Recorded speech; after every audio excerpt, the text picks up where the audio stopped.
નમસ્કાર વિદ્યાર્થી મિત્રો, વર્લ્ડ ઇન બોક્સની યુટ્યુબ ચેનલમાં આપ સર્વે વિદ્યાર્થી મિત્રોનું હાર્દિક સ્વાગત છે. મિત્રો, કમ્પ્યુટર આ સિરીઝ અંતર્ગત આજે આપણે કમ્પ્યુટર માટેની ત્રીજા લેક્ચરની વાતો કરીશું. અગાઉ તમને ખબર છે કે કમ્પ્યુટર માટે બેઝિક અર્થ આપણે જોઈ ગયા છીએ, જેના અંતર્ગત આપણને એ યાદ છે કે કમ્પ્યુટર મૂળ લેટિન ભાષાનો શબ્દ હતો. પછી કમ્પ્યુટરની સાથે જોડાયેલા થોડી ઘણી વ્યાખ્યાઓ આપણે જોઈ, બરાબર. યુઝર શબ્દ છે આપણે જોયું, ત્યારથી આગળ અલ્ગોરિધમ આ શબ્દને આપણે તપાઈશો, પેરિફેરલ્સ ડિવાઇસ આને આપણે જોયું, ત્યારથી આગળ સ્ટાન્ડર્ડ ડિવાઇસ આને આપણે જોઈ ગયા, ત્યારથી આગળ કમ્પ્યુટર આની પેઢીઓ આની કંઈક વાતોની શરૂ કરી. અને કમ્પ્યુટર પેઢી છે એ ટોટલ 5 પ્રકારની પેઢી કમ્પ્યુટરની અંદર આવે છે, જેના અંતર્ગત કમ્પ્યુટરની પ્રથમ પેઢી જ્યારે આવે તો એની અંદર કમ્પ્યુટરના દુનિયાના પ્રથમ કમ્પ્યુટર જે બનતા હોય એની કંઈક વાતો આવે. તો લાસ્ટ લેક્ચરની અંદર જે વસ્તુ આપણે જોઈ એને ફાસ્ટ એક રિવાઇઝ કરીએ તો આ લેક્ચર આપણને લિંક થઈ જશે. ગયા લેક્ચરની અંદર કમ્પ્યુટરની પ્રથમ પેઢી, બીજી પેઢી અને ત્રીજી પેઢી આ 3 પેઢીની ગયા લેક્ચરની અંદર વાત કરી, જેના અંતર્ગત પહેલી પેઢીની અંદર આપણને યાદ આવશે એનિયાક. તો એનિયાક જે છે એ એક પ્રકારનું કમ્પ્યુટર હતું, અને એનિયાક કમ્પ્યુટર છે એની 2 વિશેષતાઓ આપણે કદાચ જોઈ હતી. જે દુનિયાનું પ્રથમ ઇલેક્ટ્રોનિક કમ્પ્યુટર હતું, અને એનિયાક છે એનો ઉપયોગ અમેરિકા સરકાર દ્વારા ડિફેન્સ આની અંદર કરાયો હતો. બીજું જે કમ્પ્યુટર આપણે પહેલી પેઢીની અંદર સમજાતા એને આપણે યુનિવેક આ નામ આપ્યું હતું. તો યુનિવેક જે છે એનું પૂરું નામ યુનિવર્સલ ઓટોમેટિક કમ્પ્યુટર આ હતું, અને યુનિવેકનો ઉપયોગ ક્યાંક ને ક્યાંક દુનિયાના પ્રથમ વ્યાપારિક કમ્પ્યુટર તરીકે થયો છે. તો જો દુનિયાનું પ્રથમ ઇલેક્ટ્રોનિક કમ્પ્યુટર પૂછાય છે તો આપણે એને એનિયાક આવું યાદ રાખ્યું હતું. જ્યારે દુનિયાનું પહેલું વ્યાપારિક કમ્પ્યુટર પૂછાય તો દુનિયાનું પહેલું વ્યાપારિક એટલે યુનિવેક આને આપણે યાદ રાખતા હતા. ત્યારથી આગળ પ્રથમ પેઢીની લાક્ષણિકતાની વાત કરી હતી, જેના અંદર તમને યાદ છે કે પહેલી પેઢીની અંદર મુખ્ય સાધન કોઈ હોય તો મુખ્ય સાધન તરીકે વેક્યુમ ટ્યુબ આનો આપણે ઉપયોગ કરતા હતા. જે વેક્યુમ ટ્યુબ છે એને ગુજરાતીમાં નિર્વાત નલિકા આવું નામ અપાય છે. વેક્યુમ ટ્યુબની સાઇઝ એ સમયગાળા દરમિયાન વધારે મોટી હતી, અને સૌથી વધારે વેક્યુમ ટ્યુબ એ સમયગાળા દરમિયાન જોતી હતી. એટલે ક્યાંક પહેલી પેઢીના કમ્પ્યુટર પણ સૌથી વધારે જગ્યા રોકતા હતા. ત્યારથી આગળ પહેલી પેઢીની અંદર ઇનપુટ આપવું હોય, માહિતી દાખલ કરવી હોય તો પંચ કાર્ડ આ સાધનનો આપણે ઉપયોગ કરતા હતા. જ્યારે પહેલી પેઢી એની અંદર લેંગ્વેજ યા તો ભાષા કોઈ હોય તો બાઇનરી આ લેંગ્વેજને આપણે સમજાતા. બાઇનરી લેંગ્વેજ જે છે એ બાઇનરી લેંગ્વેજની અંદર 0 અને 1 એટલે કે 2 અંકોનો સમાવેશ થતો હતો. ત્યારથી આગળ બીજી પેઢીને આપણે સમજ્યા, અને બીજી પેઢી જે છે એની અંદર મેઇન સાધન, મુખ્ય સાધન જે છે એની અંદર વેક્યુમ ટ્યુબ કરતાં બીજી પેઢીની અંદર આપણે ટ્રાન્ઝિસ્ટર આને સમજાતા. અને ટ્રાન્ઝિસ્ટરના શોધકર્તા વ્યક્તિ તરીકે વિલિયમ શોકલી આ ભાઈને આપણે યાદ રાખ્યા હતા. જ્યાં બીજી પેઢીની અંદર ઇનપુટ એટલે કે માહિતી દાખલ કરવી હોય તો પણ પંચ કાર્ડ આનો ઉપયોગ થતો હતો. અને બીજી પેઢીની અંદર લેંગ્વેજ ભાષા જે હતી એ એસેમ્બલી આ ભાષા હતી, જેની અંદર બધી જ વસ્તુ તમારે કોડિંગ આપીને કરવી પડે, બધી જ વસ્તુ તમારે લખીને કરવી પડે. ત્યારબાદ ત્રીજી પેઢીને પણ આપણે સમજાતા. ત્રીજી પેઢી ઇમ્પોર્ટન્ટ એટલા માટે હતી કેમ કે કમ્પ્યુટરની ત્રીજી પેઢી એવી છે કે જ્યારથી કમ્પ્યુટરમાં કીબોર્ડ અને માઉસ આનો ઉપયોગ શરૂ થયો છે. તો ત્રીજી પેઢીમાં ઇનપુટ આપવા માટે જે સાધન હતું એ કીબોર્ડ અને માઉસ હતું. કમ્પ્યુટરની ત્રીજી પેઢી એવી છે કે જ્યારથી કમ્પ્યુટરની અંદર રેમ એટલે કે રેન્ડમ એક્સેસ મેમરી આની શરૂઆત થઈ ગઈ હતી. ત્રીજી પેઢી જેવી છે કે જ્યારથી કમ્પ્યુટરમાં મોનિટર આનો ઉપયોગી શરૂ થાય છે. જેવી રીતે પહેલી પેઢીમાં મેઇન સાધન વેક્યુમ ટ્યુબ હતું, એવી રીતે બીજી પેઢીમાં ટ્રાન્ઝિસ્ટર આ હતું. એ જ રીતે ત્રીજી પેઢી કે જે લાસ્ટ લેક્ચરની અંદર આપણે ભણ્યા હતા એની અંદર કોઈ મુખ્ય સાધન હોય તો એને આઈસી આવું નામ આપ્યું હતું, અને આઈસી એટલે ઇન્ટિગ્રેટેડ સર્કિટ આ સાધન હતું. ત્રીજી પેઢી એવી છે કે જેની અંદર ભાષા યા તો લેંગ્વેજ કોઈ આવે તો એને હાઈ લેવલ લેંગ્વેજ આવું આપણે નામ આપતા હતા. અને હાઈ લેવલ લેંગ્વેજ એટલે એવી ભાષા કે જેની અંદર ઘણી બધી ભાષાઓનો સમાવેશ હોય. સી લેંગ્વેજ, C++, જાવા આ બધી જ લેંગ્વેજ છે એને હાઈ લેવલ લેંગ્વેજ આવું આપણે નામ આપીએ છીએ. તો આ ગયા લેક્ચરનું રિવિઝન છે. હવે આ લેક્ચરથી આપણે શરૂઆત કરવી છે ચોથી પેઢીથી. કમ્પ્યુટરની ટોટલ 5 પેઢીઓ છે, અને જો 5 પેઢીઓની અંદર સૌથી વધારે અગત્યની પેઢી આપણે કહેવી હોય તો ચોથી પેઢી કહી શકીએ છીએ. આપણે યાદ કરીએ કે પહેલી પેઢી જે છે એ પહેલી પેઢીની અંદર વેક્યુમ ટ્યુબ આને આપણે યાદ રાખીએ છીએ. પ્રશ્ન હું તમારા માટે આપીશ. બીજી પેઢી જે છે એની અંદર આપણે ટ્રાન્ઝિસ્ટર આને લઈએ છીએ, અને જો ત્રીજી પેઢી આવે તો એની અંદર આપણે આઈસી આને લઈએ છીએ, ઇન્ટિગ્રેટેડ સર્કિટ. તો પ્રશ્ન તમારા માટે છે કે જો ચોથી પેઢી આને લેવી હોય તો ચોથી પેઢીની અંદર મુખ્ય સાધન શું હોવું જોઈએ? કદાચ જો મુખ્ય સાધન તરીકે શું હોય એ આઈડિયા ના આવે તો આપણે આ માહિતી લઈ શકીએ કે ચોથી પેઢી એવી છે કે જેની અંદર મેઇન સાધન, મુખ્ય સાધન જે છે એ આ છે, જેને આપણે નામ આપીએ છીએ માઇક્રો પ્રોસેસર. માઇક્રો પ્રોસેસર ઘણા બધા પ્રકારના બજારની અંદર અવેલેબલ છે. સૌથી પહેલી બાબત મગજમાં આ રાખવી છે કે સર ચોથી પેઢી જે છે કમ્પ્યુટરની એની અંદર મુખ્ય સાધન તરીકે માઇક્રો પ્રોસેસર નામનું તત્વ હતું. હવે માઇક્રો પ્રોસેસર એવું સાધન છે કે જે અત્યારના કમ્પ્યુટરમાં પણ ચાલે છે. કદાચ પ્રેક્ટિકલી હું તમને કહું કે મોબાઈલ ફોનની અંદર પણ માઇક્રો પ્રોસેસર છે. આપણે મોબાઈલ ફોન ખરીદવા જઈએ ત્યારે મોબાઈલ ફોન વેચતા ભાઈ જે છે ને એ આપણને સમજાવે. 2 મોબાઈલ ફોન કદાચ એમણે બતાવ્યા હોય તો આપણને બતાવે કે આમાં આ માઇક્રો પ્રોસેસર છે અને એક મોબાઈલમાં બીજું માઇક્રો પ્રોસેસર છે. તો મોબાઈલ ફોનમાં અત્યારે માઇક્રો પ્રોસેસર છે અને અત્યારના કમ્પ્યુટરમાં પણ માઇક્રો પ્રોસેસર છે. આ માઇક્રો પ્રોસેસર સીપીયુની અંદર હોય છે. પ્રેક્ટિકલી સીપીયુની અંદર ક્યાં હોય? તો તમે સૌએ સીપીયુ જોયેલું છે. તમને કંઈ ના ખબર હોય ને તો એટલી બાબતની તો ખબર જ છે કે સીપીયુની અંદર ક્યાંક પંખો આવેલો હોય છે, ફેન આવેલો હોય છે. તો સીપીયુની અંદર મધરબોર્ડ છે, એ મધરબોર્ડની અંદર ફેન લગાવેલો છે, પંખો લગાવ્યો છે. જો આ પંખાને આપણે ફેનને આપણે કાઢી નાખીએ તો એની અંદરથી આપણને માઇક્રો પ્રોસેસર આ તત્વ મળશે. તો ચોથી પેઢી એવી છે કે જેની અંદર માઇક્રો પ્રોસેસર આનો ઉપયોગ થાય છે. હવે જો માઇક્રો પ્રોસેસરની જ વાત આવી છે તો પ્રશ્ન આપણા માટેનો એ હોય કે દુનિયાનું પહેલું જે માઇક્રો પ્રોસેસર તૈયાર થયું હતું, દુનિયાનું પ્રથમ, તો આ દુનિયાનું પ્રથમ માઇક્રો પ્રોસેસર કોના દ્વારા બનાવાયું હતું? તો યાદ રાખીશું કે દુનિયાનું પહેલું જે માઇક્રો પ્રોસેસર છે એ માઇક્રો પ્રોસેસર દુનિયાનું પ્રથમ છે એનું નામ આવું રાખેલું હતું, ઇન્ટેલ 4004. આવું નામ છે દુનિયાના પ્રથમ માઇક્રો પ્રોસેસરનું. હવે અહીંયા નામ આવ્યું છે એના ઉપરથી જ આપણને ખબર પડી જાય કે દુનિયાનું પહેલું માઇક્રો પ્રોસેસર બનાવનાર કોઈ કંપની હશે તો એ કંપનીનું નામ છે ઇન્ટેલ. આ ઇન્ટેલ કંપની છે કે જેમણે દુનિયાનું પ્રથમ માઇક્રો પ્રોસેસર તૈયાર કરેલું હતું. હવે ઇન્ટેલ કંપની આવે ને તો આપણને યાદ રહેવું જોઈએ કે ઇન્ટેલ કંપની ક્યાં આવેલી છે? તો યાદ રાખીશું ઇન્ટેલ કંપની અમેરિકાની કંપની છે અને ઇન્ટેલ કંપની અમેરિકાની છે જેમણે દુનિયાનું પ્રથમ માઇક્રો પ્રોસેસર બનાવ્યું. હવે એક વખત માટે એવો વિચાર કરો કે જ્યારે પ્રથમ પેઢીની વાત કરીને તો એની અંદર વેક્યુમ ટ્યુબ હતી અને વેક્યુમ ટ્યુબ એ તમને ખબર છે કે 18,000 જેટલી વેક્યુમ ટ્યુબ જોતી હતી. એના કારણે કમ્પ્યુટરની સાઇઝ સૌથી વધારે હતી. એને થોડુંક કમ્પ્યુટરને નાનું બનાવવા માટે થઈ અને આપણે ટ્રાન્ઝિસ્ટર લાવ્યા તો કમ્પ્યુટરની સાઇઝ ઘટી ગઈ. ટ્રાન્ઝિસ્ટરવાળા કમ્પ્યુટરમાં એ થોડીક સાઇઝ ઘટાડવી હતી એટલે આપણે આઈસી ઇન્ટિગ્રેટેડ સર્કિટ આ લાવ્યા ત્રીજી પેઢીમાં. તો એનાથી પણ કમ્પ્યુટરની સાઇઝ ઘટી. હજુ કમ્પ્યુટરની સાઇઝ ઘટાડવાની વાત હતી એટલે ચોથી પેઢીમાં કમ્પ્યુટરની અંદર માઇક્રો પ્રોસેસર આને લાવ્યા. માઇક્રો પ્રોસેસર આવતાની સાથે કમ્પ્યુટરની સાઇઝ સાવ નાની થઈ ગઈ. અત્યારે જે કમ્પ્યુટર આપણે જોઈએ છીએ કે ખૂણામાં ટેબલની અંદર સમાઈ જાય છે, આવું કમ્પ્યુટર આના કારણે થઈ ગયું, માઇક્રો પ્રોસેસરના કારણે. બીજી એક બાબત, માઇક્રો પ્રોસેસર જે છે એ માઇક્રો પ્રોસેસરને તમે આવું નામ તો આપો જ છો, માઇક્રો પ્રોસેસર આવા નામથી તો ઓળખો જ છો. માઇક્રો પ્રોસેસરને હજી અન્ય નામ અપાય છે. ઉદાહરણ તરીકે માઇક્રો પ્રોસેસરનું બીજું નામ છે આવું છે, આને કહેવાય સેમી કન્ડક્ટર. સેમી કન્ડક્ટર શબ્દ હમણાંથી તમે ઘણી બધી વખત સાંભળતા હોવા જોઈએ, બરાબર. સેમી કન્ડક્ટર માઇક્રો પ્રોસેસર અથવા એનું હજી એક નામ છે જેને કહેવાય લોજિકલ ચિપ. તો આ માઇક્રો પ્રોસેસરના જ પોતાના અલગ અલગ નામો છે.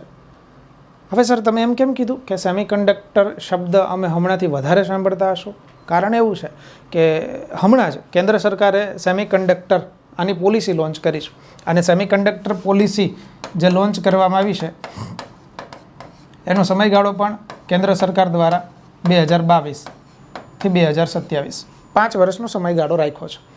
આના અંતર્ગત કરવાનું એ છે કે સેમી કન્ડક્ટર જે છે એનું ઉત્પાદન ભારતની અંદર જ કરવાનું છે અને સેમી કન્ડક્ટર પોલિસી અંતર્ગત ભારત સરકારે આ કંપની જોડે કરાર સાઇન કર્યા છે. ઇન્ટેલ જે કંપનીને આપણે અમેરિકાની કંપની તરીકે ઓળખીએ છીએ, તો ઇન્ટેલ કંપની સાથે ભારત સરકારના કરાર સાઇન થયા છે અને એપ્રોક્સિમેટલી આ કરાર છે એ 74,000 કરોડના કરાર છે.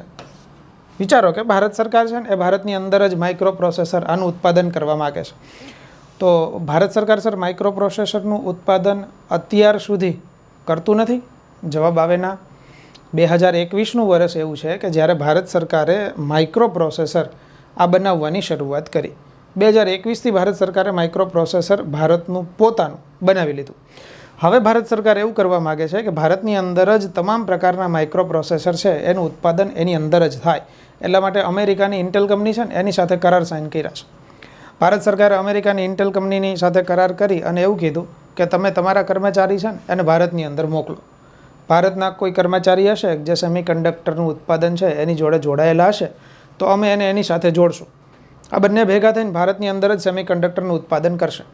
ત્યાં સુધીના કરાર થયા કે ભારત સરકારે એવું નક્કી કર્યું, ઇન્ટેલ કંપનીને કીધું કે ભાઈ તમારે તમારા કર્મચારીને એવું કહેવાનું છે કે તમે ભારતના લોકોને માઇક્રો પ્રોસેસર બનાવતા શીખડાવો અને ભારતના લોકો તમને નવરા કેમ બેસવું એ શીખડાવશે. આવા કરાર સાઇન થયા.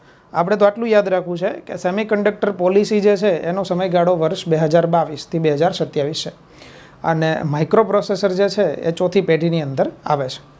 ત્યારથી આગળ દુનિયાનું પહેલું માઇક્રો પ્રોસેસર આપણને ખબર પડી છે કે ઇન્ટેલ 4004 છે. હવે જો કદાચ આપણે પેઢીઓની વાત કરીએ ને તો આપણે બધી જ જગ્યાએ પેઢીઓમાં એવો ડેટા લેતા હતા કે પેઢીની અંદર મુખ્ય સાધન આવવું જોઈએ, પછી ઇનપુટનું સાધન આવવું જોઈએ અને પછી આપણે એને ભાષા તરીકે ઓળખતા હતા. તો અહીંયા પહેલી વસ્તુ આપણે ચર્ચા કરી કે ચોથી પેઢીમાં મુખ્ય સાધન માઇક્રો પ્રોસેસર છે. તો હવે એવું જોઈએ કે સર ચોથી પેઢીમાં ઇનપુટ માહિતી દાખલ કરવા માટે કયું સાધન હશે? તો યાદ કરવું પડે કે સર ઇનપુટનું સાધન ત્રીજી પેઢીની અંદર જે હતું કીબોર્ડ અને માઉસ, આ કીબોર્ડ અને માઉસ તો શોધાઈ ગયા. તો હવે ચોથી પેઢી એવી છે કે જેની અંદર કંઈ પણ માહિતી દાખલ કરવી હશે, એટલે કે ઇનપુટ આપવું હશે, તો હવે કીબોર્ડ માઉસ આને ચેન્જ કરવા જવાના નથી. તો ચોથી પેઢીની અંદર ઇનપુટનું સાધન કયું હોવું જોઈએ? તો કીબોર્ડ અને માઉસ. આ જ સાધન ચોથી પેઢીની અંદર છે. થોડીક વાત એ કરીએ કે સર ચોથી પેઢી જે છે એના અંતર્ગત ભાષા તરીકે શેનો ઉપયોગ થાય? તો જવાબ આવશે SQL. SQL ભાષા એવી છે કે જે ચોથી પેઢીની અંદર ઉપયોગ થાય છે. તમારા માટેનો પ્રશ્ન એ છે કે SQL આનું પૂરું નામ શું થાય છે? જો SQL આ ભાષાનું પૂરું નામ જ આપણે લેવું હોય તો SQL ભાષાનું પૂરું નામ આવું કરી શકાય. આને કહી શકાય સ્ટ્રક્ચર્ડ ક્વેરી લેંગ્વેજ, આવું કહી શકાય. તો જેવી રીતે પહેલી પેઢીની અંદર આપણે બાઇનરી આ ભાષાને લીધી હતી, એવી રીતે બીજી પેઢીની અંદર આપણે ભાષા લીધી હતી એસેમ્બલી, એવી રીતે ત્રીજી પેઢીની અંદર ભાષા લીધી હતી હાઈ લેવલ લેંગ્વેજ, અને જો ચોથી પેઢી આવે તો લેંગ્વેજ યા તો ભાષા તરીકે આવશે SQL. તો સ્ટ્રક્ચર્ડ ક્વેરી લેંગ્વેજ આ ચોથી પેઢીની ભાષા છે. જો થોડીક બાબતની માહિતી ચોથી પેઢીની લઈએ તો એક બાબત એવી યાદ રાખવી છે, ચોથી પેઢી સર કમ્પ્યુટરની એવી છે કે જ્યારથી ચોથી પેઢીથી જ ઇન્ટરનેટ આની શરૂઆત થઈ છે. તો ઘણી બધી વખત પ્રશ્ન આ પૂછાય છે કે ઇન્ટરનેટ આની શરૂઆત કઈ પેઢીથી થાય? તો ચોથી પેઢીથી થશે. તો આને પણ યાદ રાખી શકાય. તો આઈ હોપ કે ચોથી પેઢી આપણને સમજાણી હશે. હવે જો ચોથી પેઢીથી આગળ વધીએ તો આપણી પાસે આવશે પાંચમી પેઢી. અને જો પાંચમી પેઢી આવે તો પાંચમી પેઢીની અંદર પણ પહેલી વસ્તુ આપણે એ યાદ રાખવી પડશે કે સર પાંચમી પેઢીમાં મેઇન સાધન, મુખ્ય સાધન કયું હતું? તો જવાબ આવે પાંચમી પેઢીમાં મુખ્ય સાધન તરીકે જેનો ઉપયોગ થાય એને આપણે નામ આપીએ છીએ AI. AI છે એનું તો તમે ઘણી બધી વખત નામે સાંભળો છો. અને AI આનું પૂરું નામ એ કદાચ આપણા મગજમાં આવી ગયું છે. જો AI આનું પૂરું નામ જાણીએ તો આને આપણે આવું કહીએ છીએ આર્ટિફિશિયલ ઇન્ટેલિજન્સ. AI આવું કહીએ છીએ. આ આર્ટિફિશિયલ ઇન્ટેલિજન્સ જે છે એ પાંચમી પેઢીનું તત્વ છે. અને આર્ટિફિશિયલ ઇન્ટેલિજન્સને જો ગુજરાતીમાં કહીએ તો આપણે એને કૃત્રિમ બુદ્ધિમત્તા આવું કહીએ છીએ. હવે કૃત્રિમ બુદ્ધિમત્તા એટલે શું? તો આનો અર્થ થાય જ્યારે મશીન કોઈ પણ કાર્ય પોતાની જાતે કરતું થશે, તો આ મશીન પોતાની જાતે કામ કરે, કોઈ પણ મશીન કોઈ પણ પ્રકારનું કાર્ય જો પોતાની જાતે કરે, ઇટ મીન્સ આ મશીનની અંદર AI આનો ઉપયોગ થાય છે. કારણ એવું છે કે વ્યક્તિ જે છે ને, આપણે સૌ છીએ ને, એની જોડે બુદ્ધિશક્તિ છે, આપણી બધા પાસે છે. ઉપયોગ થાય કે ન થાય આ પછીનો પ્રશ્ન છે ખરા. મશીન પાસે આવી કઈ વસ્તુ નહોતી, એટલે હવે વ્યક્તિએ એવું કીધું કે અમે તમને પણ બુદ્ધિશક્તિ આપીશું. તો વ્યક્તિ જ્યારે મશીનને બુદ્ધિશક્તિ આપશે એ કુદરતી આપી ના કહેવાય, એટલે એને કહી શકાય કૃત્રિમ રીતે અપાયેલી બુદ્ધિશક્તિ. બુદ્ધિશક્તિ મળતાની સાથે જ કોઈ પણ યંત્ર છે ને એ પોતાની મેળે કામ કરતું થઈ જશે. તો પાંચમી પેઢી એવી છે કે જેના અંતર્ગત તમામ પ્રકારના યંત્રો છે એ ક્યાંક ને ક્યાંક પોતાની રીતે નિર્ણય લેતા થઈ ગયા છે. એટલે પાંચમી પેઢીના કમ્પ્યુટર જે છે એની અંદર જો મુખ્ય સાધનની વાત કરવી હોય તો આર્ટિફિશિયલ ઇન્ટેલિજન્સ આવું કહેવાય. હવે આ AI એવો ટોપિક છે કે જેના અંતર્ગત તમને કરંટ અફેર બાકીનું તમામ ખબર હોવી જોઈએ. જો કદાચ આર્ટિફિશિયલ ઇન્ટેલિજન્સની વાત કરીએ ને તો તમે અને હું આપણે સૌ પણ આનો ઉપયોગ કરીએ છીએ અત્યારે જાહેર જીવનની અંદર. ઉદાહરણ તરીકે મોબાઈલ ફોન જે ઉપયોગ કરો છો તમે, જેમાં અત્યારે તમે મને લેક્ચર સ્વરૂપે જુઓ છો, આ મોબાઈલ ફોનમાં કદાચ તમને ડલ દેખાતું હોય તમે તમારી બ્રાઇટનેસ વધારી દેશો. તમે જે બ્રાઇટનેસ વધારો છો ને ત્યાં બ્રાઇટનેસમાં બાજુમાં પણ એ નામનો ઓપ્શન છે જેને આપણે કહીએ છીએ એડેપ્ટિવ બ્રાઇટનેસ, એટલે કે ઓટો મોડ તમે જેને ઓળખો છો એ. જ્યારે તમે ઓટો મોડ સિલેક્ટ કરો છો ને તો મોબાઈલનું સેન્સર જે છે એ પોતાની મેળે બ્રાઇટનેસને એડજસ્ટ કરે છે. તો મોબાઈલના સેન્સરે પોતાની મેળે બ્રાઇટનેસ નક્કી કરી એનો અર્થ એવો છે કે પોતાની જાતે કામ કર્યું, એટલે કે એની અંદર આર્ટિફિશિયલ ઇન્ટેલિજન્સ છે.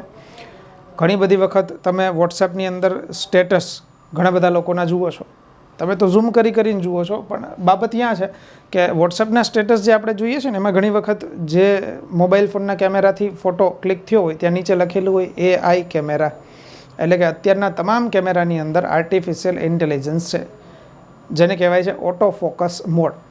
તો કેમેરાની અંદર પણ આ છે. તો આપણા જાહેર જીવનમાં બધી જ જગ્યાએ આર્ટિફિશિયલ ઇન્ટેલિજન્સ આવે છે. હવે આ આર્ટિફિશિયલ ઇન્ટેલિજન્સ પરીક્ષાની દ્રષ્ટિએ કઈ રીતે ઇમ્પોર્ટન્ટ છે? તો પરીક્ષાની દ્રષ્ટિએ AI છે એ અહીંયાથી પૂછાય છે. તમામ પ્રકારના રોબોટ અત્યારે એવા બને છે કે જેની અંદર આર્ટિફિશિયલ ઇન્ટેલિજન્સ હોય. તો આપણે બધા જ પ્રકારના રોબોટ આની કંઈક ચર્ચાઓ કરવી છે. એવા રોબોટ જોવા છે જે પરીક્ષાની દ્રષ્ટિએ વધારે ઇમ્પોર્ટન્ટ હોય. તો રોબોટ કયા કયા ખબર હોવી જોઈએ? તો સૌથી પહેલાં જ માહિતી મેળવીએ. રોબોટ શબ્દ આવે અને કદાચ જો સોફિયા બેન આને યાદ ન કરીએ તો થઈ રહ્યું સાહેબ. આપણને એ બાબતનું યાદ હોવી જોઈએ કે સર સોફિયા છે ને એક રોબોટ છે. સોફિયા રોબોટ જે છે, પહેલી વસ્તુ એ કે સોફિયા રોબોટ એક લેડી રોબોટ છે.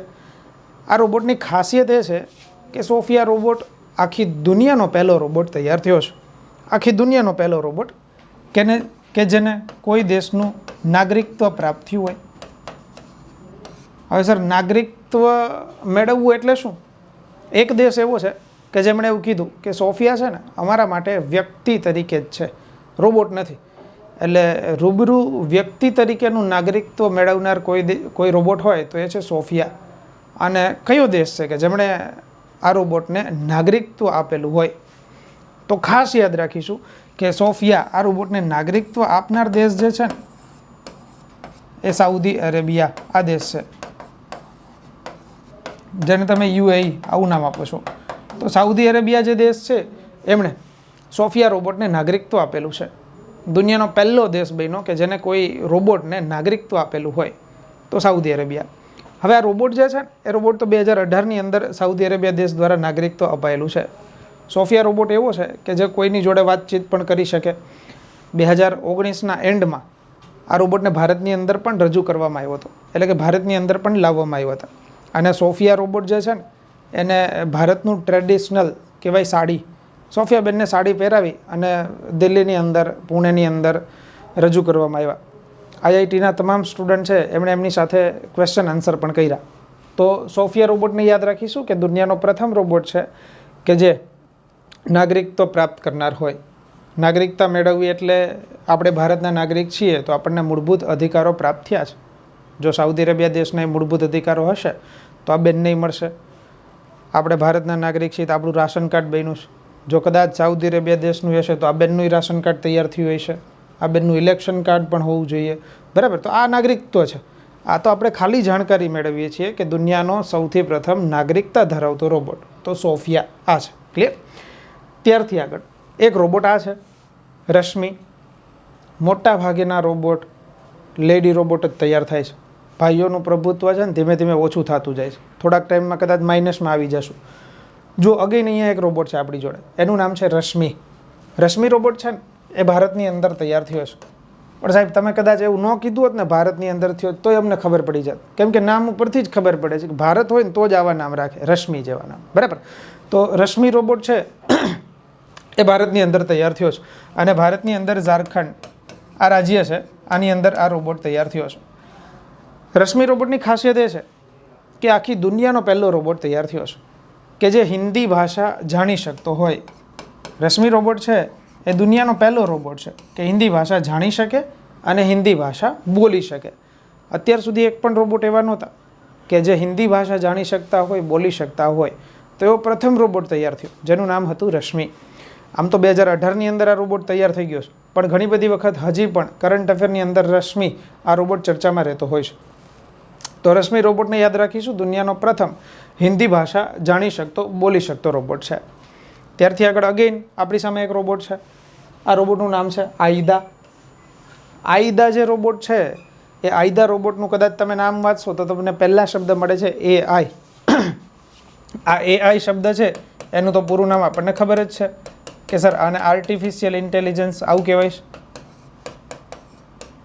તો આ આઈદા રોબોટ જે છે, આમ તો આઈદા રોબોટ ઇમ્પોર્ટન્ટ એટલા માટે છે કેમ કે કરંટ અફેરની અંદર આ રોબોટ ચર્ચામાં છે.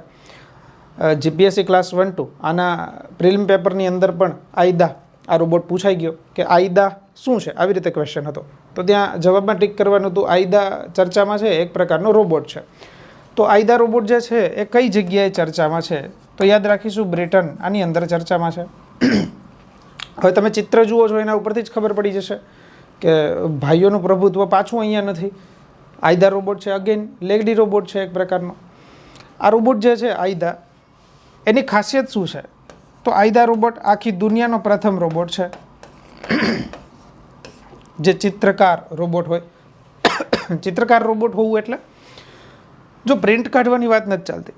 આ રોબોટ દુનિયાનો પહેલો રોબોટ છે જે પોતાની જાતે ચિત્ર દોરી શકે છે. તમે એમને કોઈ પણ પ્રકારનું ચિત્ર આપો, એ પ્રોગ્રામ આધારિત ચિત્ર દોરી આપે, પેઇન્ટિંગ પણ પૂરી આપે. તો દુનિયાનો સૌથી પ્રથમ ચિત્રકાર રોબોટ તૈયાર થયો છે, બરાબર, જેનું નામ છે આઈદા.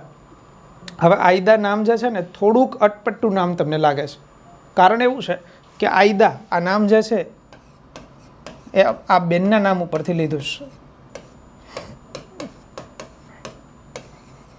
અને આ બેનનું નામ જે છે એ આ છે લેડી અગસ્ટા અડા. આઈ થિંક કે લેડી અગસ્ટા અડા જે છે ને એ નામ તમારી પાસે અગાઉ ક્યાંક લેક્ચરની અંદર આવી ચૂક્યું છે. લેડી અગસ્ટા અડા આપણે ક્યાંક પહેલી પેઢીની અંદર ચર્ચા કરેલી છે. ફટાફટ મને કમેન્ટમાં આપી દો કે લેડી અગસ્ટા અડા આને તમે કઈ રીતે ઓળખો છો. કદાચ જો આ રોબોટ બાબતની ચર્ચા કરવી હોય તો કે આ રોબોટનું નામ જે છે ને આઈદા એટલા માટે છે કેમ કે એનું નામ આ બેનના નામ ઉપરથી લીધું છે. અને લેડી અગસ્ટા અડા, આ બેન એટલે કોણ? તો લેડી અગસ્ટા અડા એ વ્યક્તિ છે કે જે પંચકાર્ડ સાથે જોડાયેલા છે. હવે કદાચ લિંક તમને મળે છે. પંચકાર્ડ એ સાધન છે કે જેને પહેલી અને બીજી પેઢીની અંદર ઇનપુટના સાધન તરીકે આપણે લીધું હતું. ઓકે, આ પંચકાર્ડ એવું હતું કે જે લંબચોરસ ટુકડો હોય, એ પંચકાર્ડની અંદર બારીક હોલ કરેલા હોય. પંચકાર્ડની ઇમેજ પણ આપણે જોઈ હતી. આ પંચકાર્ડ ઉપર બારીક હોલ કરેલા છે એનો અર્થ એવો છે કે પંચકાર્ડ ઉપર ક્યાંક ને ક્યાંક પ્રોગ્રામ દાખલ કરેલો છે. આ પંચકાર્ડ જે છે એ પંચકાર્ડના સાધન ઉપર પ્રથમ વખત કોઈ વ્યક્તિ હોય કે જેમણે પ્રોગ્રામ લખેલો હોય, તો એ પ્રથમ વખત પ્રોગ્રામ લખનાર વ્યક્તિ જે હતા એ આ બેન હતા, લેડી અગસ્ટા અડા. એટલે લેડી અગસ્ટા અડા છે ને એને આપણે આવું નામ આપતા હતા કે લેડી અગસ્ટા અડા દુનિયાના સૌ પ્રથમ કમ્પ્યુટર પ્રોગ્રામર આ છે. તો આ બાબતને યાદ રાખીએ છીએ કે દુનિયાના સૌથી પહેલા કમ્પ્યુટર પ્રોગ્રામર કોઈ આવે તો લેડી અગસ્ટા અડા. તો સર લેડી અગસ્ટા અડાના નામને અને આઈદા આ રોબોટના નામને કેમ સિમિલારિટી છે? કારણ કે વિચારો કે આ બેન એવા છે જે દુનિયામાં પ્રથમ વખત પ્રોગ્રામ લખનાર હોય.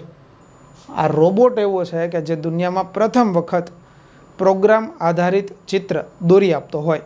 તો ક્લિયર, આપણને એવું ખ્યાલ આવશે કે આઈદા રોબોટ જે છે એ કોના નામ ઉપરથી બનાવાયો છે, તો જેને દુનિયામાં પ્રથમ વખત પ્રોગ્રામ લખેલો છે એ લેડી અગસ્ટા અડા. આ બેનના નામ ઉપરથી આ રોબોટનું નામ લીધું છે. તો આઈ થિંક કે આઈદા જ્યારે આ રોબોટ હવે તમારી સામે આવશે યા તો ક્યાંય પણ નામ આવે છે તો એટલીસ્ટ આપણને આઈદા આ રોબોટ વિશેની તમામ બાબત ખબર પડશે. ત્યારથી આગળ વધીએ છીએ. આપણી પાસે હજી એક રોબોટ છે અહીંયા, સર રોબોટ નથી, અહીંયા તો ક્યાંક એલિફન્ટ રાખેલો જ તમે. યસ, આ એલિફન્ટ છે, પણ એલિફન્ટ આકારનો રોબોટ તૈયાર થયો છે. દેખાશે ઓરિજિનલ હાથી, પણ હાથી જેવો એક રોબોટ તૈયાર થયો છે અને એ રોબોટનું નામ છે ઇન્દ્રપલ્લી રમણ, આવું નામ છે. પ્રશ્ન તમારા માટે છે કે જો કદાચ હું તમને પ્રશ્ન એમ પૂછું કે આખા ભારતમાં સૌથી વધારે સાક્ષરતા ધરાવતું રાજ્ય કયું છે, તો તમારા મનમાં સીધો જ જવાબ આવી જશે કે સર કેરળ આ સૌથી સાક્ષરતા ધરાવતું રાજ્ય છે. કેરળ જે રાજ્ય છે એ કેરળ રાજ્ય દ્વારા તાજેતરમાં જ એક રોબોટ તૈયાર કરવામાં આવ્યો છે અને આ રોબોટનું નામ રાખ્યું છે ઇન્દ્રપલ્લી રમણ. આ રોબોટ જે છે ને એ એલિફન્ટ રોબોટ છે, એટલે કે હાથી રોબોટ છે. આ એલિફન્ટ રોબોટ શું કામ તૈયાર થયો સર? તો કેરળ એવું રાજ્ય છે કે જેની અંદર હાથી જે છે ને એની સંખ્યા વધારે છે અને કેરળ રાજ્યની અંદર હાથી જે છે ને એને ભગવાન તરીકે પૂજવામાં આવે છે. ઇવન તો કેરળની અંદર ક્યારેય કોઈ પણ યજ્ઞ કરવાનો હોય તો યજ્ઞની પહેલાં હાથી હોય એની પૂજા થાય મંદિરની અંદર. આ હાથીની પૂજા થાય અને એ પૂજા પછી યજ્ઞ શરૂ થાય. ઘણી બધી વખત એવું બનતું હતું કે જ્યારે કોઈ યજ્ઞ કરવાનો હોય તો આ રૂબરૂ હાથીની જે પૂજા થતી હતી ને એમાં હાથી છે ને વધારે હેરાન થતા હતા, જીવંત હાથી, રૂબરૂ હાથી. એટલે કેરળ દ્વારા એક નિર્ણય કરવામાં આવ્યો કે ભાઈ એક રોબોટ, પ્રાઇવેટ રોબોટ તૈયાર કરવામાં આવ્યો જે હાથી આકારનો રોબોટ છે. આ રોબોટનું એના માટે કાર્ય થશે કે હવે કેરળની અંદર કોઈ પણ પ્રકારની જો ધાર્મિક ગતિવિધિ છે, ધાર્મિક કોઈ પણ પૂજા કરવાની છે તો એની અંદર તમારે રૂબરૂ હાથીને હેરાન કરવાનું નથી, તમારે આ રોબોટની પૂજા કરવાની થશે. પહેલાં તમે આ રોબોટની પૂજા કરી લો, પછી તમારું યજ્ઞ શરૂ કરજો. આમ તો આપણે એવું કહીએ છીએ કે સાક્ષરતા સૌથી વધારે ધરાવે છે રાજ્ય. આ એમની માનસિકતા છે. જુઓ કે સાક્ષરતા એટલી સારી છે કે પશુ અને પ્રાણીઓનો પણ વિચાર કરે છે. તો આપણે તો આટલું જ યાદ રાખવું છે કે તાજેતરમાં કેરળ રાજ્ય સરકાર દ્વારા લોન્ચ કરાયેલો એક હાથી રોબોટ, એલિફન્ટ રોબોટ, આનું નામ જણાવો તો આપણી પાસે આવશે ઇન્દ્રપલ્લી રમણ. તો મિત્રો આ બધા જ રોબોટ એવા છે જે 5મી પેઢીની અંદર આપણને ક્યાંક ને ક્યાંક ઉપયોગી નીવડે એવા છે. આ બધા જ રોબોટને આપણે યાદ રાખવા છે. પરીક્ષાની દ્રષ્ટિએ રોબોટ પણ એટલા જ ઇમ્પોર્ટન્ટ છે કે જે જીપીએસસી સુધી પૂછાયેલા રોબોટ આપણને મળે છે. ક્લિયર? તો હવે વિચારો કે 5 પેઢી જે છે ને એ આપણે તૈયાર કરી છે. પહેલી પેઢીથી લઈ અને 5મી પેઢી સુધીનો તમામ ડેટા ડિટેલમાં ચર્ચા કરી છે. આ ડિટેલમાં જે ચર્ચા કરી છે એને એક ઓવરવ્યૂ સાથે જોઈ લઈએ તો કે સર બધી પેઢી સમજ્યા છે, બધી પેઢીને ઉપર છેલ્લી નજર મારવી હોય તો કઈ રીતે કરાય? તો અચ્છા, વ્યોમ મિત્ર એક રોબોટ આપણી જોડે છે, એને હમણાં સમજી લઈશું. જુઓ, 5 પેઢી સુધીનો તમામ ડેટા આપણને કઈ રીતે મળે? તો પહેલી પેઢી છે એની અંદર મુખ્ય સાધન હતું વેક્યુમ ટ્યુબ. બીજી પેઢીની અંદર સાધન બદલું, આવી ગયું ટ્રાન્ઝિસ્ટર. ત્રીજી પેઢીમાં ફરી સાધન બદલું, ઇન્ટિગ્રેટેડ સર્કિટ, આઈસી આવી ગઈ. ચોથી પેઢી જેને હમણાં જ આપણે સમજ્યા, જેનું અંદર મુખ્ય સાધન આવ્યું માઇક્રો પ્રોસેસર. અને 5મી પેઢી જેની અંદર મુખ્ય સાધન તરીકે આવ્યું આર્ટિફિશિયલ ઇન્ટેલિજન્સ. તો આ 5 પેઢી એવી છે કે જેની અંદર તમામ પ્રકારનો ડેટા આપણે ડિટેલમાં ચર્ચા કરીશું. તમારા માટે હું એક વર્ક અહીંયાથી જ આપી દઉં છું, અધવચ્ચેથી જ, કે 5 પેઢીના મેઇન સાધન તો મેં તમને આપ્યા છે. આની અંદર હજી એક ખૂટતી વસ્તુ છે જે પણ તમને યાદ આવવી જોઈએ કે સર જો આ પેઢીના નામ હોય, જો આ મુખ્ય સાધનના નામ હોય તો હજી એક કોલમ અમારે તૈયાર કરવાની છે અને આ કોલમ એવી છે કે જેની અંદર અમને 5 પેઢીમાં વપરાયેલી ભાષા આ આવડવી જોઈએ.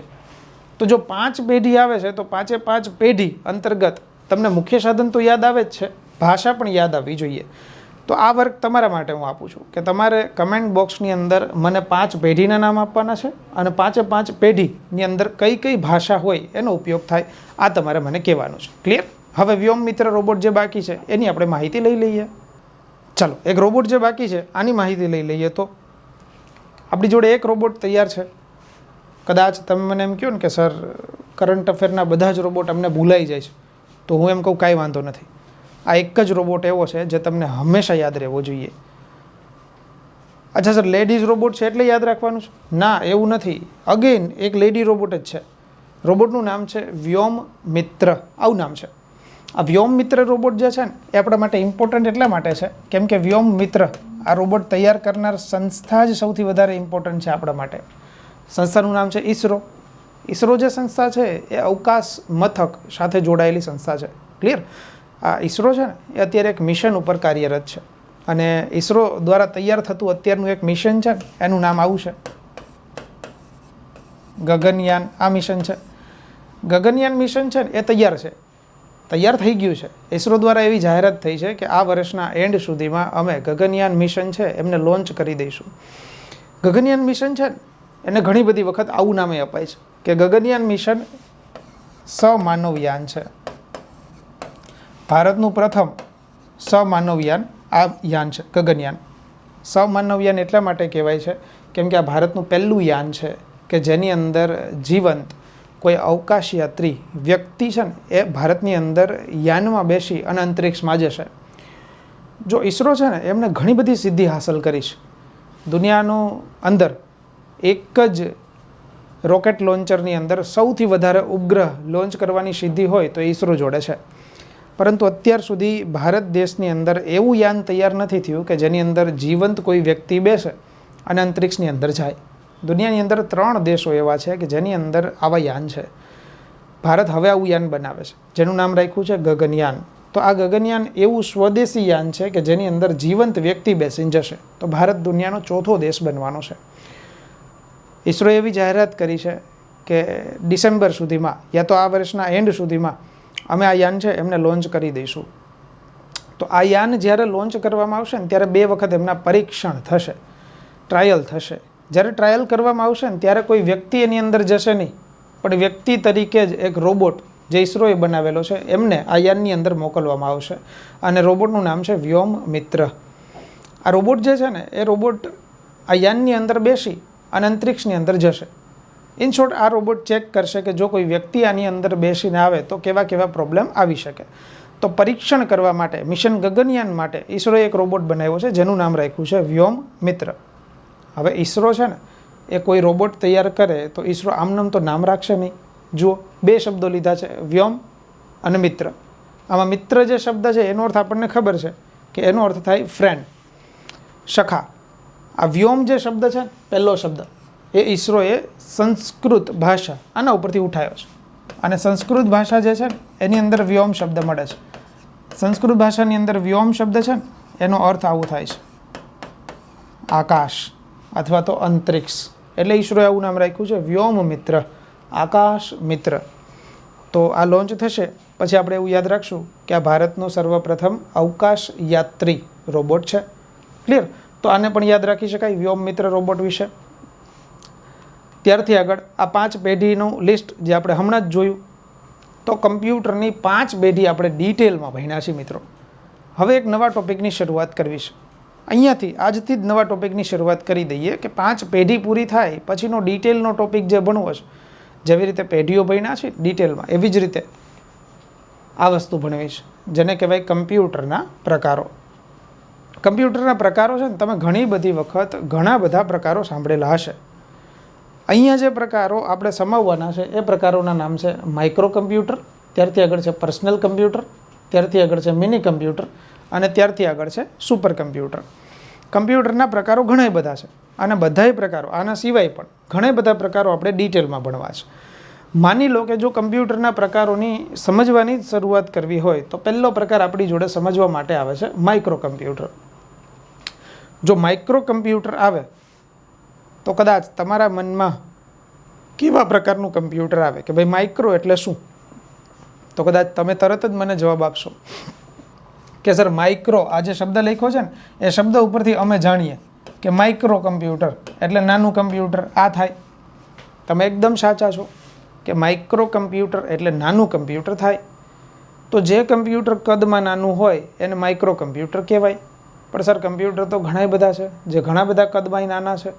તો માઇક્રો કમ્પ્યુટર એટલે શું? તો જે કમ્પ્યુટર કદમાં તો નાનું હોય અને જે કમ્પ્યુટર કે જેની અંદર માઇક્રો પ્રોસેસર આ પણ હોય. તો જો દુનિયાની અંદર એવા કમ્પ્યુટર કે જેની અંદર માઇક્રો પ્રોસેસર પણ હોય અને જે કમ્પ્યુટર કદમાં પણ નાના હોય તો આ કમ્પ્યુટરને આપણે માઇક્રો કમ્પ્યુટર આવું કહીશું. હવે જો માઇક્રો કમ્પ્યુટર વિશેની જ માહિતી મેળવવી હોય કે સર એવા કમ્પ્યુટર જે કદમાં નાના હોય અને જેમાં માઇક્રો પ્રોસેસર હોય, તો સર દુનિયામાં એવા કયા કયા કમ્પ્યુટર છે જેને માઇક્રો કમ્પ્યુટર તરીકે ઓળખવામાં આવે? તો પહેલાં તમને ચાન્સ આપું છું કે તમારા મત મુજબ કયા કમ્પ્યુટર હોય જેને માઇક્રો કમ્પ્યુટર કહેવાય. કદાચ જો માઇક્રો કમ્પ્યુટરની અંદર ઉદાહરણ સમજવા હોય તો ઉદાહરણની અંદર આપણે આ બધા જ ઉદાહરણ લઈ શકીએ. જોતા જજો. સર આપણો મોબાઈલ ફોન છે ને એ એવો છે કે જે કદમાં નાનો છે, એની અંદર માઇક્રો પ્રોસેસર પણ છે, તો મોબાઈલ ફોનને માઇક્રો કમ્પ્યુટર કહેવાય. સર લેપટોપ એવું છે કે જેની અંદર માઇક્રો પ્રોસેસર છે અને જે કદમાંય નાનું છે, તો લેપટોપ માઇક્રો કમ્પ્યુટરનું ઉદાહરણ થાય. ત્યારથી આગળ ડેસ્કટોપ, આ પણ માઇક્રો કમ્પ્યુટરનું ઉદાહરણ થાય. ત્યારથી આગળ ટેબ્લેટ, આ પણ માઇક્રો કમ્પ્યુટરનું ઉદાહરણ થાય. ખાવાની ટેબ્લેટની વાત નથી, જે ટેબ્લેટ નરેન્દ્ર મોદી સાહેબ કોલેજની અંદર free of cost Namo tablet આપતા હતા એની વાત છે. અહીંયા લખેલા બધા જ ઉદાહરણ એવા છે જેને તમે માઇક્રો કમ્પ્યુટર તરીકે ઓળખી શકો છો. જો 1 by 1 તપાસીએ, મોબાઈલ ફોન આ તો તમને બધાને ખબર છે, લેપટોપ આય ખબર છે, ડેસ્કટોપ સાહેબ બધાયમાં ક્યાંય વાંધો નથી આવ્યો, પણ ડેસ્કટોપ એક તમે એવું લખ્યું જેની અંદર થોડોક અમને પ્રોબ્લેમ આવે છે. તો જુઓ અહીંયાથી 2 શબ્દો મેં લખ્યા છે. ડેસ્કટોપ જે શબ્દ છે ને એને 2 શબ્દોમાં ડિવાઈડ કરીએ તો એક લખ્યું છે ડેસ્ક અને એક લખ્યું છે ટોપ. ડેસ્ક એટલે આપણને સૌને ખબર છે ટેબલ થાય, અને ટોપ એટલે ટેબલ પર. તો ડેસ્કટોપ એટલે કે ટેબલ પર રાખીને ઉપયોગ કરી શકાય એવું કમ્પ્યુટર. આ કન્સેપ્ટ તમે અહીંયા બોલો જ છો. જુઓ લેપટોપ, લેપ એટલે ખોડો થાય અને ટોપ એટલે ખોડા પર. તો લેપટોપ ખોડા પર રાખીને ઉપયોગ કરી શકાય એવું, તો ડેસ્કટોપ ટેબલ પર રાખીને ઉપયોગ કરી શકાય એવું કમ્પ્યુટર. તો અહીંયા લખેલા તમામ કમ્પ્યુટર એવા છે કે જેને તમે માઇક્રો કમ્પ્યુટર આવું નામ આપી શકો છો. હવે જો આ બધા જ માઇક્રો કમ્પ્યુટર હોય તો એકવાર વિચારો કે જ્યારે પબ્લિક આ બધા કમ્પ્યુટરને ખરીદવા જશે, આ બધા જ માઇક્રો કમ્પ્યુટરને જો પબ્લિક ખરીદવા જાય તો આ બધા કમ્પ્યુટરને ખરીદવા પાછળનો પબ્લિકનો ઉદ્દેશ્ય છે ને એ આવું હશે, અંગત. તમને ખબર જ છે કે આ બધાય ઉદાહરણ અંગત ઉપયોગ માટે ખરીદાય. અંગત ઉપયોગ માટે કેમ સર? એકવાર વિચારો કોઈ પણ ઉદાહરણ આમાંથી. મોબાઈલ ફોન, મોબાઈલ ફોનને વિચારો કે તમે કે મેં અત્યાર સુધી ક્યારેય એવું નથી સાંભળ્યું કે આજે 3 લોકો વચ્ચે હૈયારો એક મોબાઈલ ફોન ખરીદાયો હોય. નો જ ખરીદાય ને, 3 લોકો વચ્ચે એક મોબાઈલ ફોન થોડો ખરીદાય. કોણ ક્યારે યુઝ કરશો? કનેક્શન આડાવડા જોડાઈ જશે. પાછા 3 લોકો એટલા સહેલાઈ નહીં હોય, સીધાઈ નહીં હોય કે ગેલેરીમાં ગયા વગર રહીએ. સમજાય? તો આ ન થાય સર. ક્યારેય આ કમ્પ્યુટર એકે એવા નથી કે જે સંગતમાં ખરીદી શકાય. તો અંગત ઉપયોગ માટે જ ખરીદાશે. અચ્છા, જે કમ્પ્યુટર પણ તમે અંગત ઉપયોગ માટે ખરીદી શકો છો, એ અંગત ઉપયોગ માટે ખરીદાતા કમ્પ્યુટરને તો તમે આવું નામ આપ્યો છો, પીસી. પીસી કહેવાય. અચ્છા સર, પીસી એટલે પોલીસ કોન્સ્ટેબલ? ના, એવું ન થાય. પીસી એટલે થાય પર્સનલ કમ્પ્યુટર. તો આપણે આને યાદ રાખીશું કે સર જે કમ્પ્યુટર અંગત ઉપયોગ માટે ખરીદવામાં આવે એને કહેવાય પર્સનલ કમ્પ્યુટર. જો આને પર્સનલ કમ્પ્યુટર કહેવાતું હોય અંગત ઉપયોગમાં આવે એટલા માટે, તો આવું યાદ રખાય કે સર અહીંયા લખેલા તમામ ઉદાહરણ તો માઇક્રો કમ્પ્યુટરના છે. અચ્છા, તો આનો અર્થ એવો છે કે માઇક્રો કમ્પ્યુટરનું જ પોતાનું અન્ય નામ શું થવું જોઈએ? તો પર્સનલ કમ્પ્યુટર થાય. તો આ બાબત આપણે યાદ રાખવી છે કે સર જ્યારે માઇક્રો કમ્પ્યુટર આવે તો એ માઇક્રો કમ્પ્યુટરનું જ પોતાનું અન્ય નામ જો કરવું હોય તો આપણે એને પર્સનલ કમ્પ્યુટર આવું કહીએ છીએ. તો આ બાબત પણ યાદ રાખી શકાય છે. હવે જો ત્યારથી આગળ વધીએ તો આ બધા જ માઇક્રો કમ્પ્યુટર છે, એને જ આપણે પર્સનલ કમ્પ્યુટર એ કીધું છે. કદાચ ત્યારથી આગળની માહિતી મેળવીએ તો અહીંયા મેં એક ઇમેજ મૂકી છે. ટેબ્લેટ છે, લેપટોપ છે, મોબાઈલ ફોન છે, આ બધા જ સાધન છે એ માઇક્રો કમ્પ્યુટરના સાધનો છે. માઇક્રો કમ્પ્યુટર પછી બીજું જે કમ્પ્યુટર આપણે ભણવું છે એનું નામ છે આ મિની કમ્પ્યુટર. મિની કમ્પ્યુટર છે ને એનો અર્થ એવો થાય છે કે જે કમ્પ્યુટર માઇક્રો કમ્પ્યુટર કરતાં કદમાં મોટું હોય. માઇક્રો કમ્પ્યુટર એટલે નાનું અને મિની કમ્પ્યુટર એટલે કદમાં મોટું કમ્પ્યુટર હોય. ઉદાહરણ તરીકે મિની કમ્પ્યુટરની સામાન્ય વ્યાખ્યા જોઈતી હોય ને તો આવું કહેવાય કે એવી જગ્યા તમે પસંદ કરો કે જે જગ્યાએ તમે 10 કે 10થી વધારેના માઇક્રો કમ્પ્યુટર એકસાથે રાખશો. જો કોઈ પણ જગ્યાએ તમે 10 કે 10થી વધારે માઇક્રો કમ્પ્યુટર રાખો છો, એ બધાને એક જ વાયરથી જોડી દો છો, એક જ કેબલથી જોડી દો છો, તો પછી જે સ્ટ્રક્ચર તૈયાર થશે ને એને માઇક્રો કમ્પ્યુટર આવું કહેવાય છે. ઉદાહરણ તમને આવી રીતે સમજાઈ જશે. હું જે બોલું છું એના ઉપરથી કદાચ લાઇટ ન થાય તો માની લો આ કોઈ એક ક્લાસરૂમ છે, યા તો તમે જે બેઠા છો એ જ રૂમ છે અત્યારે માની લો. હવે આ રૂમની અંદર હું માઇક્રો કમ્પ્યુટર ગોઠવું છું. આ છે નહીં પણ ધારી લેજો આ બધા માઇક્રો કમ્પ્યુટર છે. આ બધાય માઇક્રો કમ્પ્યુટરને હું અહીંયા આવી રીતે રાખું છું. હવે જો આ બધાય માઇક્રો કમ્પ્યુટરને હું એક જ વાયરથી, એક જ કેબલથી જોડી દઉં તો ઉદાહરણ તરીકે માની લ્યો કે આ માઇક્રો કમ્પ્યુટરને હું એક જ વાયરથી, એક જ કેબલથી જોડી દઉં છું. તો હવે આ જે સ્ટ્રક્ચર તૈયાર થશે, આ આખા સ્ટ્રક્ચરને આપણે કહી શકીએ મિની કમ્પ્યુટર. જ્યારે બધા એક સાથે જોડાઈ જશે ને તો એને માઇક્રો કમ્પ્યુટર ના કહેવાય, એને કહેવાય મિની કમ્પ્યુટર. તો બધા એક સાથે કામ કરશે એટલે માઇક્રો કરતાં એ જાયન્ટ સ્ટ્રક્ચરમાં, મોટા સ્ટ્રક્ચરમાં કામ કરશે, તો આને મિની કમ્પ્યુટર કહેવાય. પણ સર આ બધા કમ્પ્યુટરને જોડવાનું કામ શું, જોડવાનો ફાયદો શું છે? માની લ્યો કે કદાચ આ બધા કમ્પ્યુટરને જોડેલા નથી, છૂટાછવાયા પડ્યા છે. હવે કદાચ માની લ્યો કે આ પહેલું જે કમ્પ્યુટર છે એને હું નામ આપું છું એ, અહીંયા જે કમ્પ્યુટર છે એને હું નામ આપું છું બી. તો વિચારો કે એ કમ્પ્યુટર છે એને બી કમ્પ્યુટરમાં કોઈ ફાઇલ મોકલવી હોય, કોઈ મેસેજ સેન્ડ કરવો હોય, કાં તો કંઈ પણ વસ્તુ મોકલવી છે, તો થાય શું કે સર ઇન્ટરનેટ શરૂ હોવું જોઈએ. જો ઇન્ટરનેટ ચાલુ હોય તો એ કમ્પ્યુટર છે એ બી કમ્પ્યુટરમાં કોઈ ફાઇલ મોકલી શકશે. પણ માનો કે કદાચ ઇન્ટરનેટ એ શરૂ નથી, તો દેશી તમંચો, દેશી ઉપાય અપનાવવો પડે. પેન ડ્રાઈવ લેવાની, એ કમ્પ્યુટરમાં જોડવાની, એમાં ડેટા લઈ લેવાનો, પછી બી કમ્પ્યુટરમાં પેન ડ્રાઈવ લગાવી અને એને ડેટા આપી દેવાનો. આ પ્રોસેસ થાય. પણ સર આટલી લાંબી પ્રોસેસ એ ન કરવી હોય તો પછી એક સીધો અને સરળ ઉપાય છે કે જ્યાં બધા કમ્પ્યુટર છે એને આવી રીતે એક જ વાયરથી જોડી દો તમે. જો બધા કમ્પ્યુટરને એક જ કેબલથી જોડી દેવામાં આવે તો હવે પેન ડ્રાઈવની જરૂર નથી, ઇન્ટરનેટની પણ જરૂર નથી. હવે સીધું જ એ નંબરનું કમ્પ્યુટર છે એ આ જ કેબલના માધ્યમથી બી નંબરના કમ્પ્યુટરમાં ફાઇલ મોકલી શકશે. તો આવું યાદ રાખી શકાય કે સર આ જોડવાનો ફાયદો આ છે. તો મિની કમ્પ્યુટર એટલે શું? તો જ્યાં એકથી વધારે માઇક્રો કમ્પ્યુટર જોડવામાં આવે છે.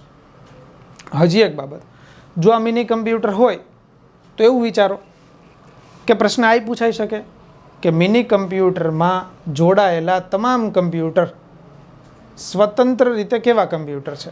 સ્વતંત્ર રીતે એટલે શું? કદાચ માની લ્યો કે હું આ કમ્પ્યુટર છે એને કદાચ અહીંયાથી કેબલ છે એ કાઢી નાખું છું, કેબલ હટાવી દઉં છું, તો જો આ સ્વતંત્ર થઈ ગયા છે. વિચારો, સ્વતંત્ર થઈ ગયા તો એ બધા તો માઇક્રો જ કમ્પ્યુટર છે કે નહીં? તો પ્રશ્ન ઘણીવાર આવો આવે કે મિની કમ્પ્યુટરમાં જોડાયેલા તમામ કમ્પ્યુટર સ્વતંત્ર રીતે કેવા કમ્પ્યુટર છે? તો માઇક્રો કમ્પ્યુટર છે.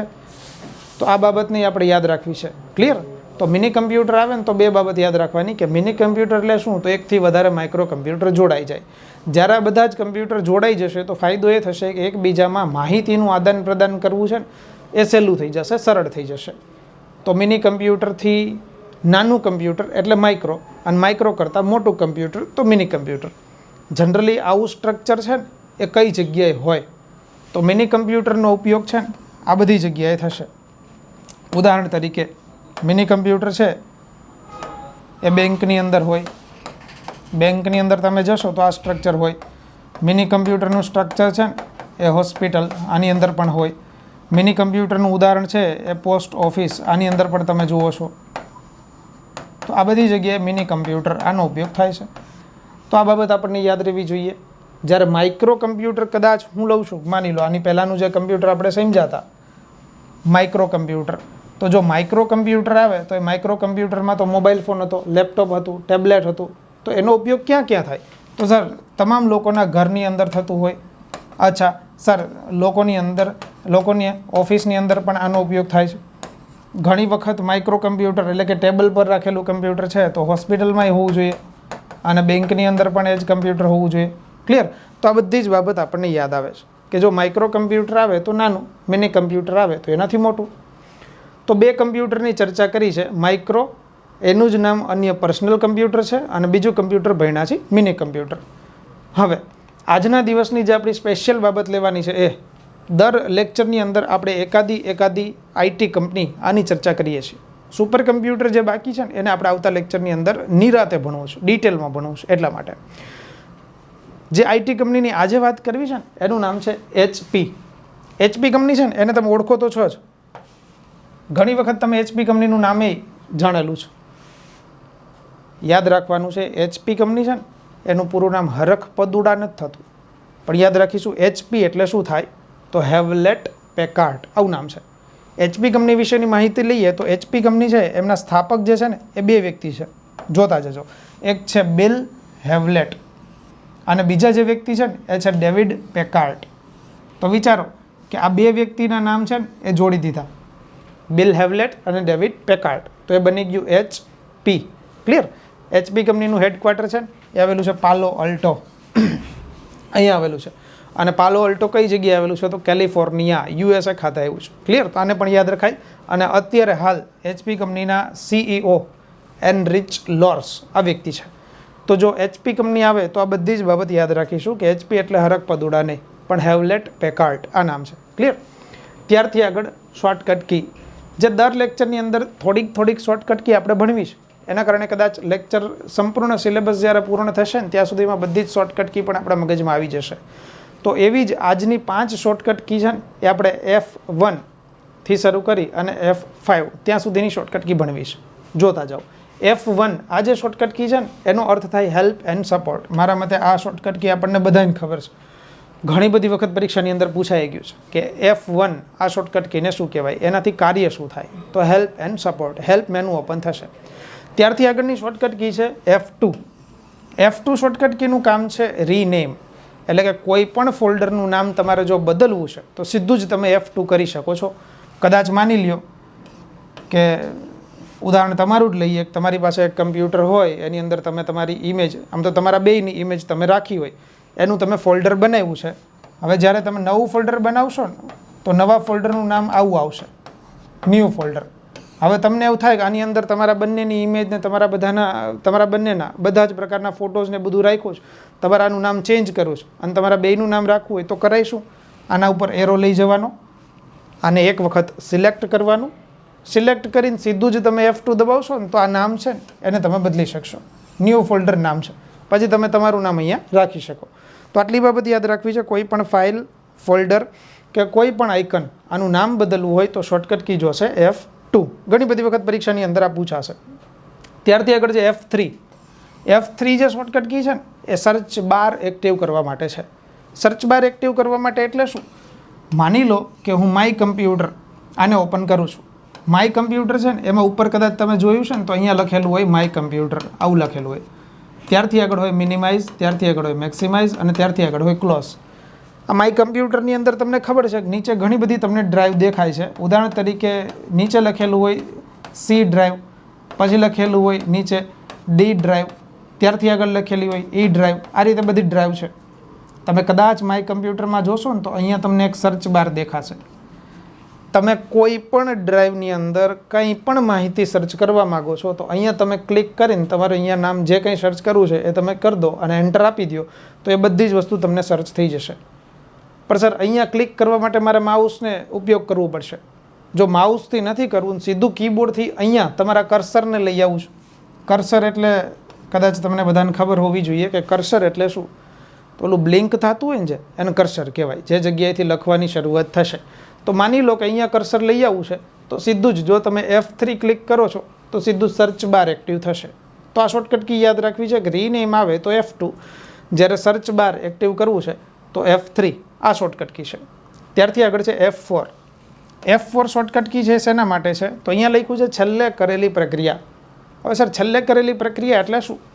માની લો કે તમે માઇક્રોસોફ્ટ વર્ડની અંદર છો, આખા કમ્પ્યુટરમાં કોઈ પણ જગ્યાએ ચાલશે, પણ આ તો માઇક્રોસોફ્ટ વર્ડની અંદર હું ઉદાહરણ આપું છું. માની લો કે માઇક્રોસોફ્ટ વર્ડની અંદર છીએ અને આપણે કદાચ એવું ટાઈપ કરીએ કે વર્લ્ડ ઇનબોક્સ. માની લો આવું ટાઈપ કરી દીધું. હવે હું એવું કરું છું કે હું આને સિલેક્ટ કરું છું અને આને હું કટ કરું છું, અથવા તો વિચારો કોપી કરું છું. આને હું કોપી કરું અને હવે હું માઇક્રોસોફ્ટ વર્ડ શરૂ કરું, બીજી ફાઇલ ઓપન કરું. માની લો આ માઇક્રોસોફ્ટ વર્ડની નવી ફાઇલ ઓપન થઈ ગઈ. આ નવી ફાઇલ જે માઇક્રોસોફ્ટ વર્ડની ઓપન થઈ ત્યાં આવી અને હું પેસ્ટ કરું.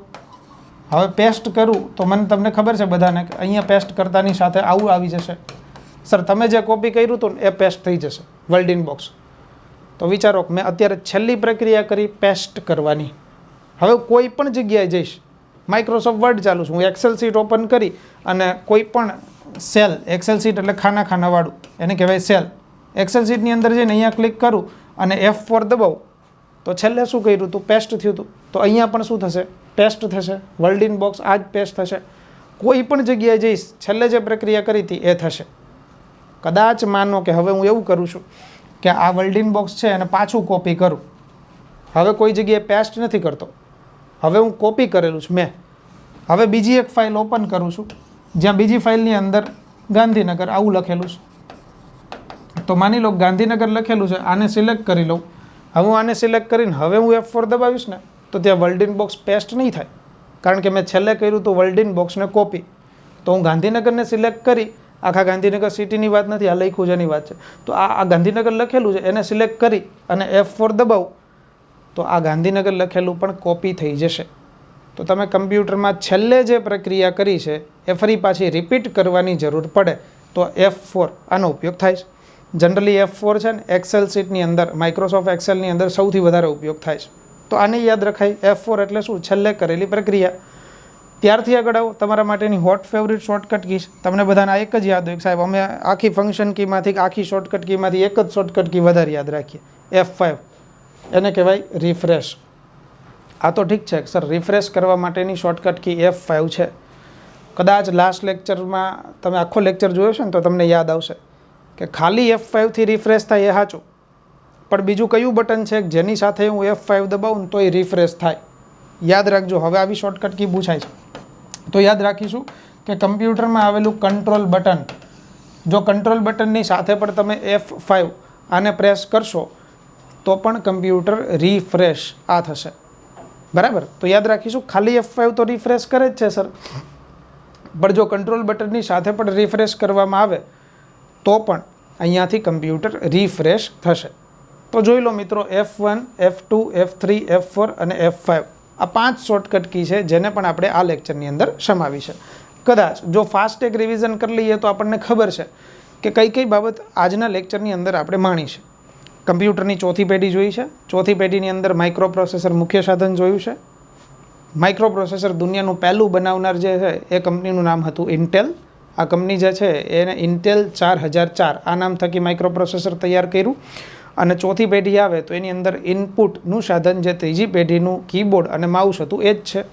ત્યારથી આગળ છે ચોથી પેઢીની ભાષા, તો SQL સ્ટ્રક્ચર્ડ ક્વેરી લેંગ્વેજ. પાંચમી પેઢી આવી તો એની અંદર મેઇન સાધનની વાત કરી, આર્ટિફિશિયલ ઇન્ટેલિજન્સ. હવે જો AI આવે તો AI અંતર્ગત વિવિધ પ્રકારના રોબોટ જોયા. પ્રશ્ન તમારા માટે આપું છું, તમારે જવાબ મનમાં આપવાનો છે, ટાઈપ કરવાની જરૂર નથી કેમ કે તસદી નથી લેવી.